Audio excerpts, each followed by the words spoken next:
Intinya dalam kasus Ade Armando ini, mau dimaafkan atau tidak, ya pelaku ini harus tetap diproses secara hukum.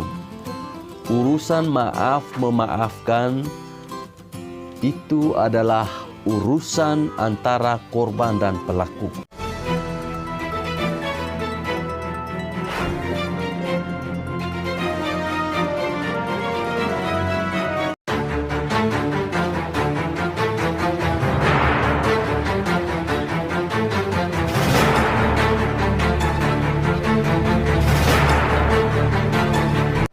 Assalamualaikum warahmatullahi wabarakatuh. Salam, salve, Om Swastiastu, Namo Buddhaya, salam kebajikan. Teman-teman, sebelum menonton video ini silakan klik tombol subscribe dan juga like. Terima kasih. Baik teman-teman, video saya kali ini saya mau memberikan informasi terkait kasus pemukulan terhadap Ade Armando beberapa bulan yang lalu. Nah, kalau kita melihat aksi pemukulan terhadap Ade Armando, itu menurut saya sangat mengerikan sekali teman-teman. Bagaimana tidak?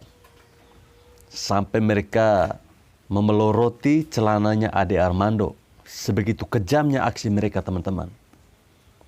Namun hingga pada akhirnya teman-teman, Ade Armando ini dirawat di rumah sakit. Dan beliau akhirnya sehat kembali, pulih kembali, dan bisa beraktivitas kembali.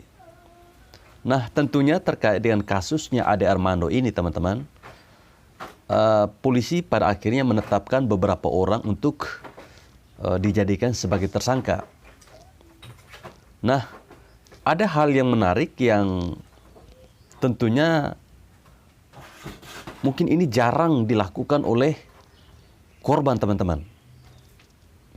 Bagaimana tidak? Ade Armando dengan jiwa yang besar, dia memberikan maaf kepada orang yang memukul dia. Dan ini menurut saya merupakan hal yang sangat luar biasa teman-teman.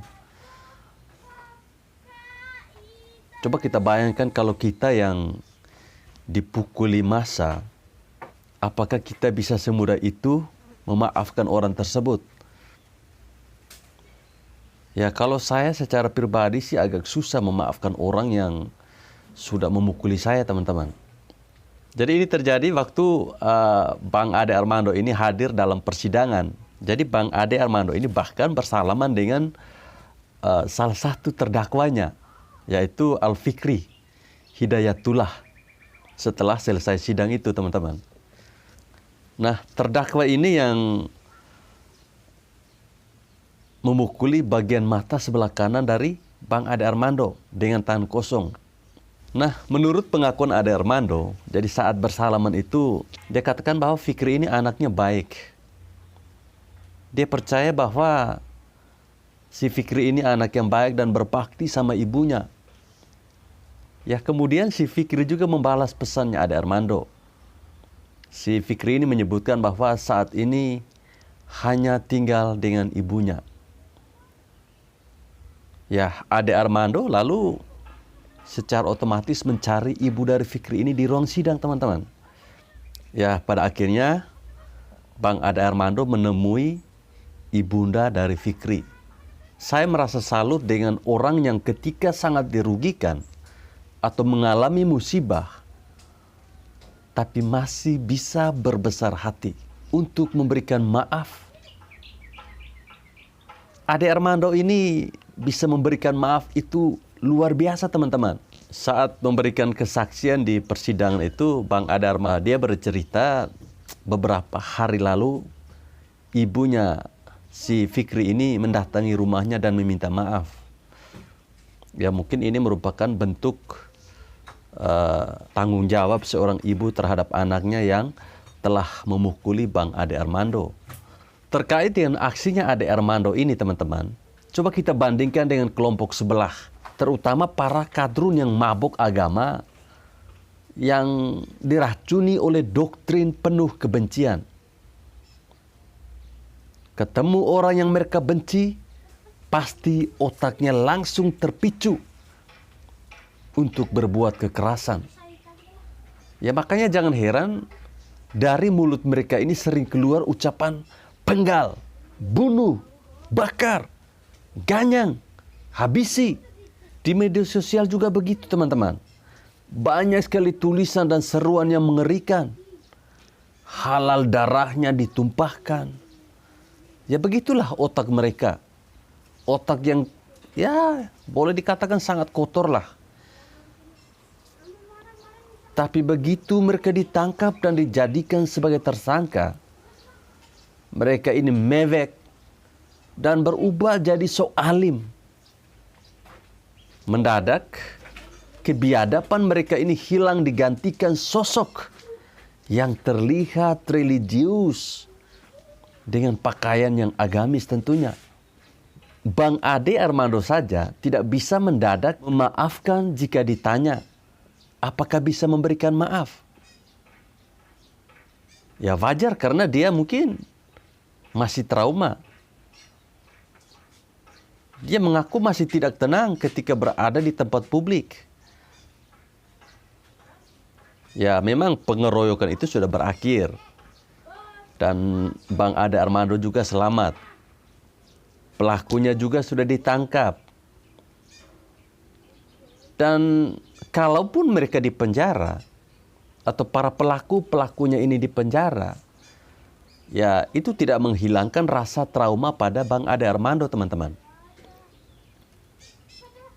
Dan ini butuh waktu bertahun-tahun untuk menghilangkan rasa trauma itu.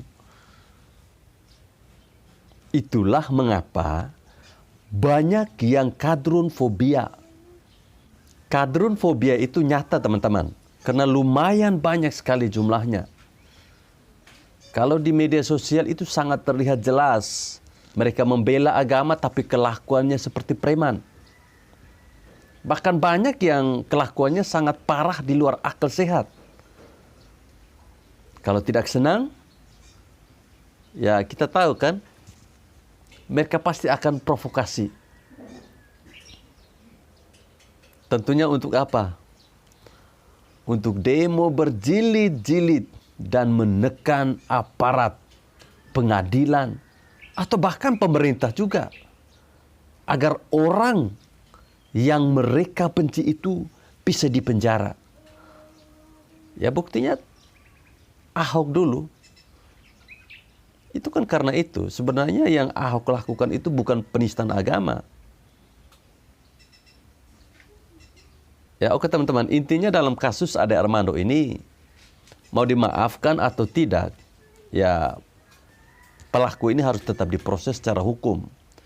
Urusan memaafkan itu adalah urusan antara korban dan pelaku. Dan proses hukum itu tidak perlu disangkut pautkan dengan hal itu. Karena kita tahu hukum ini tidak dibuat berdasarkan maaf dan juga lapang dada. Oke teman-teman, saya kira sampai di sini video saya. Semoga video ini bisa berkenan di hadapan teman-teman. Terima kasih juga buat teman-teman yang masih setia untuk tetap menonton channel ini.